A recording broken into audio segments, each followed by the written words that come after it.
जय हिंद दोस्तों, स्वागत है आपका हमारे वर्मा डिजिटल क्लास में, जिसमें हम आप लोग के लिए लेके आते हैं कंप्यूटर से रिलेटेड ढेर सारे प्रश्न जो कि आप लोग के एग्ज़ाम के दृष्टिकोण से काफ़ी महत्वपूर्ण होते हैं। वो सारे प्रश्न आज का जो हमारा चैप्टर है वह है चैप्टर नंबर 7, ठीक है, संख्या पद्धति, जिसको हम लोग अंग्रेजी में नंबर सिस्टम कहते हैं। ठीक है, तो देखते हैं नंबर सिस्टम से किस तरह के प्रश्न हमारे एग्ज़ाम के दृष्टिकोण से बनते हैं और उन सारे प्रश्नों पर हम लोग चर्चा करेंगे। ठीक है, चलिए हमारा अगला प्रश्न, हमारा आज का प्रश्न कह रहा है कि डिजिटल डाटा रिप्रेजेंटेशन इस नंबर सिस्टम पर आधारित होता है जो सभी डाटा को रिप्रेजेंट करने के लिए दो नंबरों का उपयोग करता है, तो वह है बाइनरी नंबर सिस्टम। ठीक है, और ये प्रश्न हमारा 2010 और 2011 के एग्ज़ाम में पूछा गया है। हमारा अगला प्रश्न कह रहा है कि कंप्यूटर में डाटा स्टोर किया जाता है, तो कंप्यूटर में जो है डाटा बाइनरी फॉर्म में स्टोर किया जाता है। ठीक है, और ये प्रश्न हमारा IBPS क्लर्क 2011 में पूछा गया है। हमारा अगला प्रश्न कह रहा है कि कंप्यूटर में डाटा स्टोर करने तथा गणना करने के लिए किस नंबर सिस्टम का प्रयोग होता है, तो कंप्यूटर में डाटा स्टोर करने तथा गणना करने के लिए जो है हम लोग बाइनरी नंबर सिस्टम का प्रयोग करते हैं। ठीक है, और ये प्रश्न हमारा SBI क्लर्क 2009, IBPS क्लर्क 2013 और SBI PO 2015 में पूछा गया है। ठीक है, हमारा अगला प्रश्न कह रहा है कि बाइनरी नंबर सिस्टम का आधार है, तो बाइनरी नंबर सिस्टम का आधार जो है, आधार अंक वह 2 है। ठीक है, और ये प्रश्न हमारा IBPS क्लर्क 2011 में पूछा गया है। चलिए आगे बढ़ते हैं। हमारा अगला प्रश्न कह रहा है कि बाइनरी संख्या, ठीक है, का दशमलव तुल्यांक है, तो बाइनरी संख्या जो यह संख्या दिया हुआ है इसका तुल्यांक जो है वह है 15। ठीक है, और ये प्रश्न हमारा IBPS क्लर्क 2013 में पूछा गया है। चलिए हमारा अगला प्रश्न कह रहा है कि हेक्साडेसिमल नंबर बेस है, तो हेक्साडेसिमल नंबर बेस है 16 का। ठीक है, और ये प्रश्न भी हमारा IBPS क्लर्क 2014 और NICL 2015 में पूछा गया है। अष्टक अंक प्रणाली, ठीक है, यानी कि ऑक्टल नंबर सिस्टम का आधार अंक है, तो इसका आधार अंक 8 है। ठीक है, ऑक्टल नंबर सिस्टम का, और ये प्रश्न भी हमारा SSC CGSL में 2017 में पूछा गया है। हमारा अगला प्रश्न कह रहा है कि कंप्यूटर में 8 बिट के समूह होते हैं। ठीक है, 8 बिट के समूह होते हैं, उसको क्या कहते हैं, तो उसको हम लोग बाइट कहते हैं। ठीक है, और ये प्रश्न हमारा 2002, 2011 और 2012 में पूछा गया है। ठीक है, हमारा अगला प्रश्न कह रहा है कि कंप्यूटर सूचना की जिस सबसे छोटी इकाई को समझ व प्रोसेस कर सकता है वह है बाइट। ठीक है, और ये प्रश्न हमारा IBPS PO 2011 और IBPS क्लर्क 2014 में पूछा गया है। हमारा अगला प्रश्न कह रहा है कि बिट का पूरा रूप है, तो बिट का पूरा रूप है बाइनरी डिजिट। ठीक है, और ये प्रश्न हमारा PNB क्लर्क 2011 और IBPS क्लर्क 2014 में पूछा गया है। हमारा अगला प्रश्न कह रहा है कि कंप्यूटर मेमोरी में एक निबल निरूपित करता है, तो एक निबल जो है वह 4 बिट को निरूपित करता है। ठीक है, और ये प्रश्न हमारा IBPS क्लर्क 2011 और SSC DO 2013 में पूछा गया है। हमारा अगला प्रश्न कह रहा है कि 8 0 तथा 1 के समूह को कहते हैं, तो 0 और 1 के समूह को हम लोग एक बाइट कहते हैं। ठीक है, और ये प्रश्न हमारा BOB क्लर्क 2010 में पूछा गया है। ठीक है, हमारा अगला प्रश्न कह रहा है कि 1 बाइट में होता है, तो 1 बाइट में 8 बिट होता है। ठीक है, और ये प्रश्न हमारा 2015 में पूछा गया है। हमारा अगला प्रश्न कह रहा है कि कंप्यूटर सिस्टम में किसी शब्द के लंबाई के माप की इकाई है, तो उसकी इकाई जो है वह बिट है। ठीक है, और यह प्रश्न हमारा SSC CGSL में 2017 में पूछा गया है। हमारा अगला प्रश्न कह रहा है कि कंप्यूटर मेमोरी सामान्य तौर पर किलोबाइट या मेगाबाइट के रूप में व्यक्त की जाती है। यहाँ 1 बाइट बना होता है, तो यहाँ 1 बाइट जो है वह 8 द्विआधारी अंकों का बना होता है। ठीक है, और ये प्रश्न हमारा 2000 में पूछा गया है IAS में। ठीक है, हमारा अगला प्रश्न कह रहा है कि कंप्यूटर संक्षेप केबी का पूरा रूप है। तो कंप्यूटर संक्षेप केबी का पूरा रूप है किलोबाइट। ठीक है, और ये प्रश्न हमारा इलाहाबाद बैंक 2010 और IBPS क्लर्क 2011 में पूछा गया है।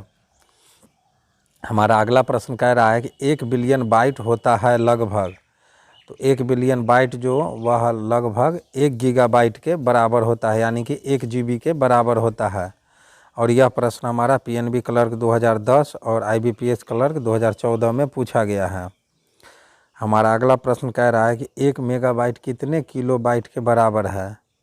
तो 1 मेगाबाइट जो है वह 1024 किलोबाइट के बराबर होता है। ठीक है, और ये प्रश्न हमारा 2000 BOB क्लर्क 2011 और IBPS क्लर्क 2011 में पूछा गया है।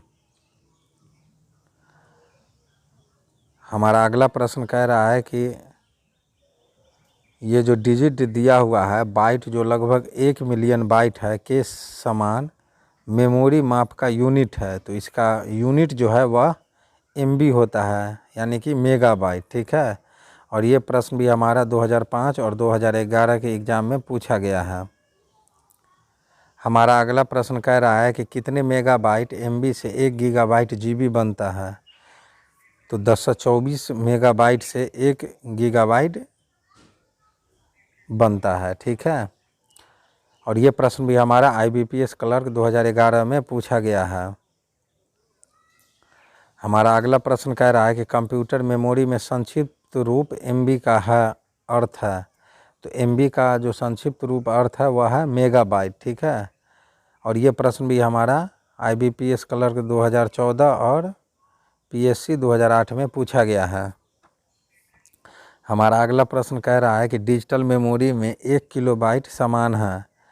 तो डिजिटल मेमोरी में 1 किलोबाइट जो है वह 224 के बराबर है। ठीक है, और ये प्रश्न भी हमारा 2005, 2010 और 2015 के एग्ज़ाम में पूछा गया है।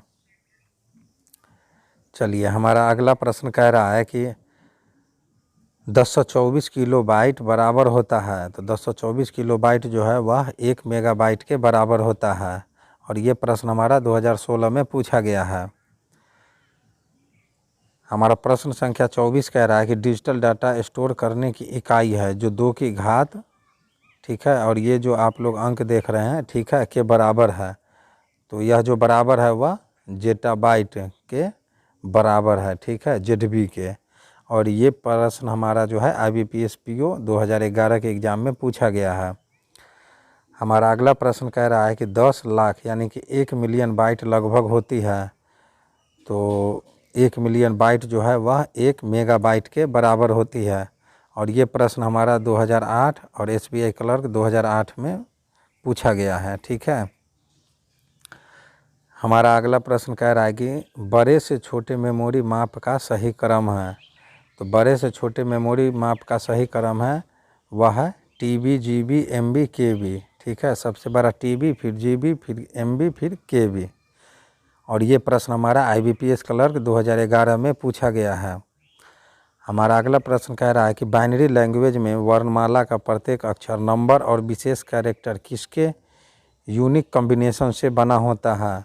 तो वह 8 बिट्स के यूनिक कॉम्बिनेशन से बना होता है, और ये प्रश्न हमारा PNB क्लर्क 2011 और IBPS GRB 2012 में पूछा गया है। हमारा अगला प्रश्न कह रहा है कि ASCII वह सिस्टम है जो उपलब्ध कराता है। तो ASCII जो है वह 256 कैरेक्टर सिस्टम हमें उपलब्ध करवाता है। ठीक है, और ये प्रश्न हमारा IBPS क्लर्क 2011 में पूछा गया है। हमारा अगला सवाल कह रहा है कि सबसे अधिक प्रयोग में आने वाला कोड जो प्रत्येक कैरेक्टर को विशिष्ट 8 बिट कोड में निरूपित करता है ASCII कहलाता है। ठीक है, और ये प्रश्न भी हमारा IBPS PO 2011 और SSC स्टेनो 2016 में पूछा गया है। ठीक है, हमारा अगला प्रश्न कह रहा है कि कंप्यूटर की कीबोर्ड के प्रत्येक कैरेक्टर का एक विशेष आस्की कोड होता है। यहाँ आस्की कोड का पूर्ण रूप है American standard code for information interchange. ठीक है, इसका पूर्ण रूप जो है आस्की का वो यही होता है। ठीक है, और ये प्रश्न भी हमारा 2007, 2011, 2014, 2015 में पूछा गया है। ठीक है, हमारा अगला प्रश्न कह रहा है कि सुपर कंप्यूटर के लिए शब्द की परास होती है। तो सुपर कंप्यूटर के लिए शब्द की परास जो है वह 64 बिट तक होती है। ठीक है, और ये प्रश्न हमारा 2008 के एग्ज़ाम में पूछा गया है। हमारा अगला प्रश्न कह रहा है कि 224 GB बराबर होता है। तो 224 GB बराबर होता है 1 टेराबाइट यानी कि 1 TB। ठीक है, और ये प्रश्न हमारा 2011 के एग्ज़ाम में पूछा गया है। हमारा अगला प्रश्न कह रहा है कि द्विआधारी यानी कि बाइनरी संख्या सिस्टम में द्विआधारी अंक 0 और 1 कहलाते हैं। तो 0 और 1 जो है वह बिट्स कहलाते हैं, और ये प्रश्न हमारा 2018 के एग्ज़ाम में पूछा गया है। हमारा अगला प्रश्न कह रहा है कि कंप्यूटर की स्मृति सामान्य तौर पर किलोबाइट या मेगाबाइट के रूप में व्यक्त की जाती है। 1 बाइट बना होता है, तो 1 बाइट जो है वह 8 द्विआधारी अंकों का बना होता है, और ये प्रश्न हमारा 2000 में पूछा गया है। हमारा अगला प्रश्न कह रहा है कि 1 किलोबाइट बराबर होता है। 1 किलोबाइट जो है वह 1024 बाइट के बराबर होता है, और ये प्रश्न हमारा 2002 और 2005 में पूछा गया है। ठीक है, चलिए हमारा अगला प्रश्न कह रहा है कि कंप्यूटर भाषा में 1 मेगाबाइट में कितने बाइट होते हैं। तो कंप्यूटर भाषा में 1 मेगाबाइट में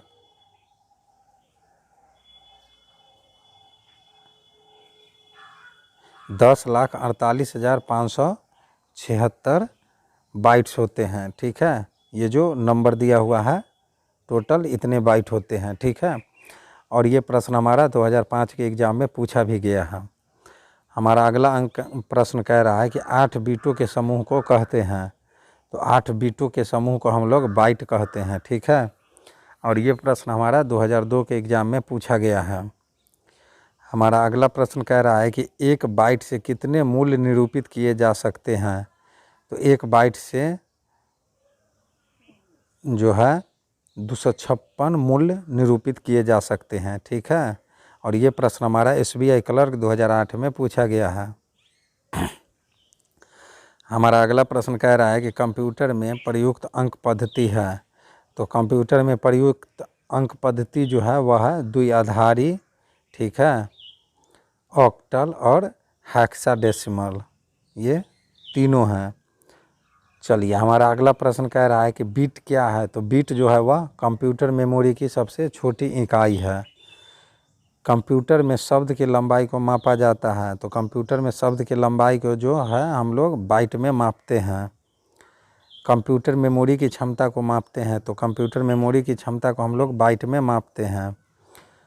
बिट का मतलब होता है, तो बिट का मतलब होता है बाइनरी डिजिट। ठीक है, हमारा अगला प्रश्न कह रहा है कि कंप्यूटर में डाटा स्टोर करने तथा गणना करने के लिए किस नंबर सिस्टम का प्रयोग होता है। तो उसके लिए हम लोग बाइनरी नंबर सिस्टम का प्रयोग करते हैं, और ये प्रश्न हमारा SBI क्लर्क 2009 में पूछा गया है। चलिए हमारा अगला प्रश्न कह रहा है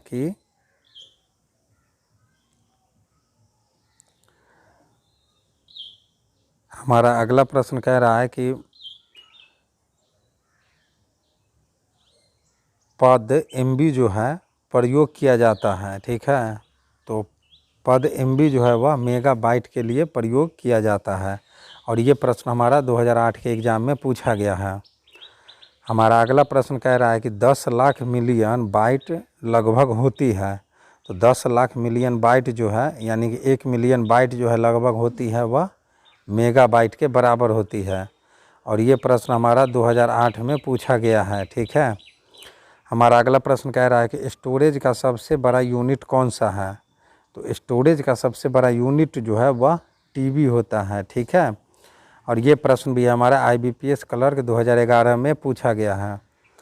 हमारा अगला प्रश्न कह रहा है कि सबसे बड़े से सबसे छोटे के क्रम में हैं। तो सबसे बड़े से सबसे छोटे के क्रम में है वह है TB, GB, MB, KB, ठीक है। यानी सबसे बड़ा TB, फिर GB, फिर MB, फिर KB। और ये प्रश्न भी हमारा IBPS क्लर्क 2011 में पूछा गया है। हमारा अगला प्रश्न कह रहा है कि सबसे ज़्यादा प्रयोग में आने वाला कोड कौन सा है जो प्रत्येक कैरेक्टर के विशिष्ट 8 बिट कोड के रूप में निरूपित करता है, तो वह है यूनिकोड, ठीक है, हमारा यूनिकोड। और ये प्रश्न हमारा IBPS क्लर्क 2011 के एग्ज़ाम में पूछा गया है, ठीक है। तो ये थे आज के हमारे कुछ महत्वपूर्ण प्रश्न जो कि आप लोग के एग्ज़ाम के दृष्टिकोण से काफ़ी महत्वपूर्ण हैं। हम लोग अपने अगले चैप्टर में जानेंगे, ठीक है, सॉफ्टवेयर के बारे में। चैप्टर 8 रहेगा हमारा, देखेंगे इससे किस तरह के प्रश्न आप लोग के एग्ज़ाम के दृष्टिकोण से बनते हैं और फिर उन प्रश्नों पर हम लोग चर्चा करते हैं, ठीक है। तो मिलते हैं हम लोग अपने अगले वीडियो में नए प्रश्नों के साथ। तब तक के लिए जय हिंद, जय भारत।